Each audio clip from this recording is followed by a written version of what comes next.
Hello students, हम कर रहे हैं बिजनेस इकोनॉमिक्स और इसके अंदर अभी हमारा चैप्टर चल रहा है फॉर्म्स ऑफ मार्केट। इसके अंदर हमने परफेक्ट कंपटीशन को पढ़ा। इनपरफेक्ट के अंदर हमने इसमें मोनोपोली मोनोपोलिस्टिक पढ़ा। आज के इस लेक्चर के अंदर लास्ट जो हमारा मार्केट फॉर्म बचा हुआ है ओलिगोपोली मार्केट, वो पढ़ने वाले हैं। तो ओलिगोपोली मार्केट जो है वो कुछ हद तक मोनोपोली एंड मोनोपोलिस्टिक मार्केट के बीच में कहीं एंटर करता है, यानी कि उन दोनों की कुछ न कुछ कंडीशंस यहाँ पर आती हैं, मोनोपोली मार्केट और मोनोपोलिस्टिक मार्केट, और कुछ थोड़ा सा परफेक्ट कंपटीशन से भी हमने लिया है। ओके, तो क्या है ये ओलिगोपोली मार्केट? ओलिगोपोली मार्केट के अंदर आपको सिर्फ इतना ध्यान रखना है कि इसके अंदर होमोजेनियस प्रोडक्ट्स भी सेल किए जा सकते हैं, डिफरेंशियल प्रोडक्ट्स भी सेल किए जा सकते हैं, बट जो सेलर्स है ना वो ज़्यादा नहीं है, फ्यू सेलर्स, बहुत ज़्यादा सेलर नहीं है। मोनोपोली में क्या होता था, एक सेलर होता था। मोनोपोलिस्टिक में क्या होता था, बहुत सारे सेलर्स होते थे। ओलिगोपोली में क्या होगा, केवल दो या दो से ज़्यादा सेलर होंगे, कम से कम दो, क्योंकि एक हो गया तो मोनोपोली हो जाएगा, बहुत ज़्यादा हो गए तो मोनोपोलिस्टिक हो जाएगा। तो इसमें दो सेलर ही, दो या उससे थोड़े से ज़्यादा। अब फ्यू कितने, उसकी कोई डेफिनेशन तो नहीं है, लेकिन फ्यू का मतलब दो से ज़्यादा, बहुत सारे नहीं। तो ना मोनोपोली ना मोनोपोलिस्टिक, उसके बीच में ये एग्जिस्ट करता है ओलिगोपोली मार्केट।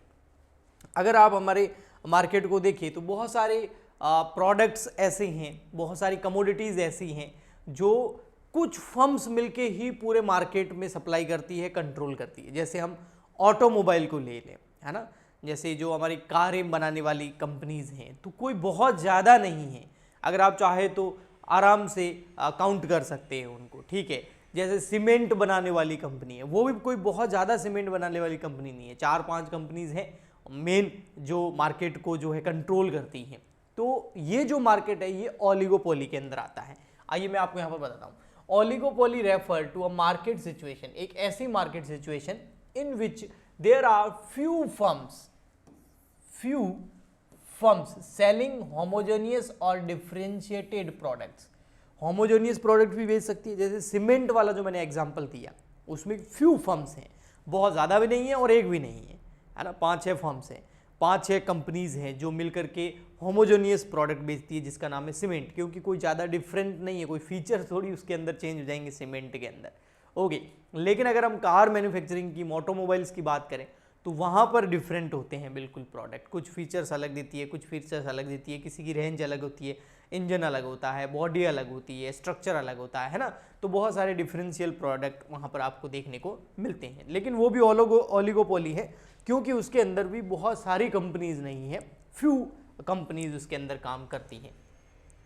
जो ये ओलिगोपोली है ना, ये वर्ड जो है, ये ओलिगोपोली वर्ड जो है ग्रीक वर्ड है, ठीक है, और ये इसमें एक तो है ओलिगी, इसका मतलब होता है फ्यू, और एक होता है पोलियन, इसका मतलब होता है फ्यू सेलर्स। ओके, हाँ, सेल, फ्यू सेल, कोई ज़्यादा सेल नहीं होती है ना, फ्यू सेलर्स होते हैं, इसलिए इसको बोला जाता है, ठीक है, आपको समझ में आ गया होगा। Oligopoly also known as competition among the few, इसका मतलब होता है कंपटीशन अमंग द फ्यू, मतलब कुछ के बीच में कंपटीशन, और ये सब मिलकर के काम करते हैं फिर, है ना। As there are few seller in the market and every seller influenced by the behaviour of other firm. जो सेलर होगा ना वो सारी फर्म को इन्फ्लुएंस कर सकता है। अगर उसने प्राइस कम कर दी ना तो कंपटीशन बढ़ेगा, सारी फर्म्स को भी प्राइस कम करनी पड़ेगी। क्यों? क्योंकि फ्यू फर्म्स है, ज़्यादा है नहीं, तो हर फर्म का मार्केट पे एक अच्छा खासा कब्जा होता है, अच्छा खासे मार्केट को वो कंट्रोल करती है, अच्छी खासी सप्लाई भी करती है। जैसे आप ऑटोमोबाइल में देख लीजिए, मारुति सुजुकी हो गई, टाटा हो गई, है ना, होंडा हो गई, हुंडई हो गई, है ना, 2-4 और हैं, तो ये सब मिलकर के ही मार्केट को कंट्रोल करती है ना।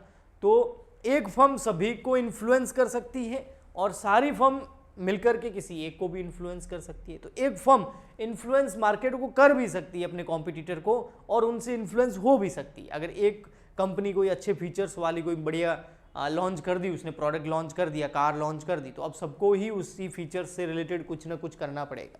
Okay ji, example of oligopoly, marketers of automobiles, मैंने जैसे आपको बताया, सीमेंट हो गया, स्टील हो गया, एल्यूमिनियम हो गया, ये जो है there are few firms for each particular product, हर प्रोडक्ट की कुछ ही फर्म्स हैं, ठीक है, जो मार्केट को इन्फ्लुएंस कर सकती है और मार्केट से खुद इन्फ्लुएंस भी हो सकती हैं।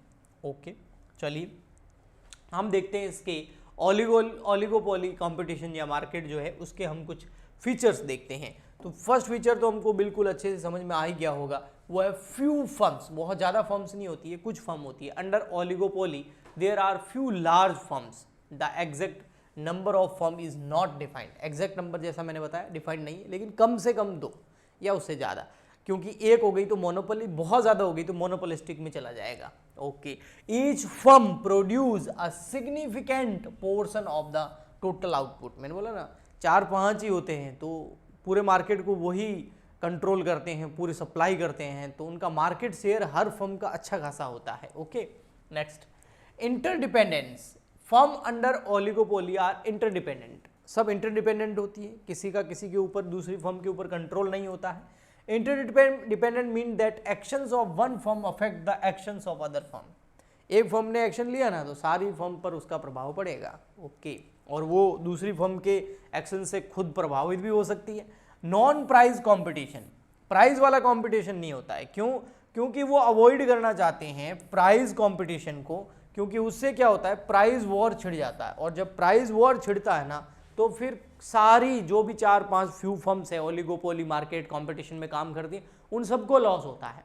इसलिए कभी भी प्राइस वॉर नहीं छेड़ते, ये नॉन प्राइस कंपटीशन में चलते हैं, यानी कि एडवर्टाइजमेंट ज़्यादा करते हैं, कुछ स्कीम्स लेके आते हैं, लेकिन प्राइस वॉर नहीं ये छेड़ते हैं, क्योंकि उससे इन सभी को नुकसान होता है। और कुछ ही फर्म है तो मिलजुल के जो है ग्रुप बिहेवियर में काम करती है, आगे एक पॉइंट भी आएगा मैं आपको बताऊंगा, ठीक है। ये रहा देखो 6 number point, group behaviour, group behaviour में ये काम करती है ना, ग्रुप में मिलकर के डिसीजन लेती है ना।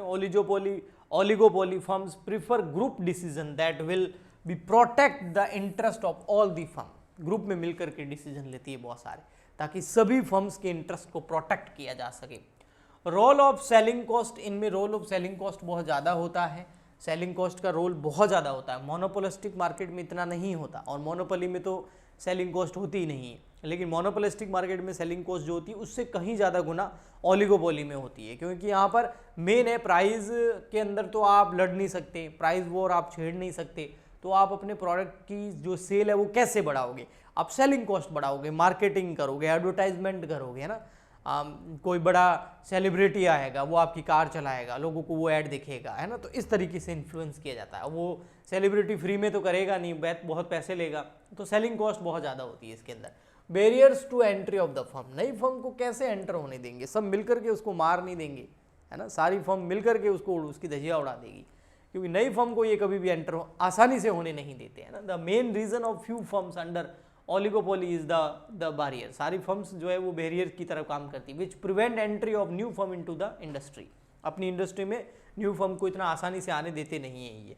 नेक्स्ट आता है आपका नेचर ऑफ द प्रोडक्ट। अब दोनों तरह के प्रोडक्ट बेचे जाते हैं, मैंने बोला था, जैसे होमोजेनियस प्रोडक्ट लाइक सीमेंट और स्टील, इस इंडस्ट्री को जो बोला जाता है परफेक्ट ओलिगोपोली, इसको परफेक्ट ओलिगोपोली बोला जाता है, परफेक्ट कंपटीशन से रिलेटेड ना, क्योंकि परफेक्ट कंपटीशन में क्या होता था, होमोजेनियस प्रोडक्ट बेचे जाते थे। नेक्स्ट आता है आपका फिर, if the firm produce differential product, जैसे कि ऑटोमोबाइल, है ना, कार वगैरह मैन्युफैक्चरिंग, तो the industry is called differential या इम्परफेक्ट ओलिगोपोली मार्केट, ठीक है। तो ये ओलिगोपोली था, इसमें आपको ये फीचर्स लिखने हैं और इसका डिफिनेशन आराम से अच्छे से लिखना है, ईजी था। मोनोपोलिस्टिक और मोनोपोली मार्केट के बीच में एंटर करता है, डिफरेंशियल और होमोजेनियस प्रोडक्ट दोनों मिलते हैं। डिफरेंशियल जो प्रोडक्ट है वो ऑटोमोबाइल का एग्जांपल दे सकते हैं, और जो होमोजेनियस प्रोडक्ट उसमें आप जो है सीमेंट और स्टील का एग्जांपल आप दे सकते हैं। तो इसी के साथ हमारा फॉर्म्स ऑफ मार्केट नाम का जो चैप्टर वो कंप्लीट हो गया। नेक्स्ट चैप्टर कौन सा स्टार्ट करना है आप कमेंट करके बता सकते हैं, उस हिसाब से मैं कर दूंगा। और इसके अलावा अगर कुछ पूछना हो तो भी कमेंट कर सकते हैं। सपोर्ट करना है तो आप ज़्यादा से ज़्यादा लाइक और शेयर कर सकते हैं, और ऐसे ही कंटिन्यू लर्निंग करना चाहते हैं तो सब्सक्राइब कर सकते हैं। हम मिलते हैं नेक्स्ट लेक्चर के अंदर, आज के लिए इतना ही, गुड बाय, थैंक यू।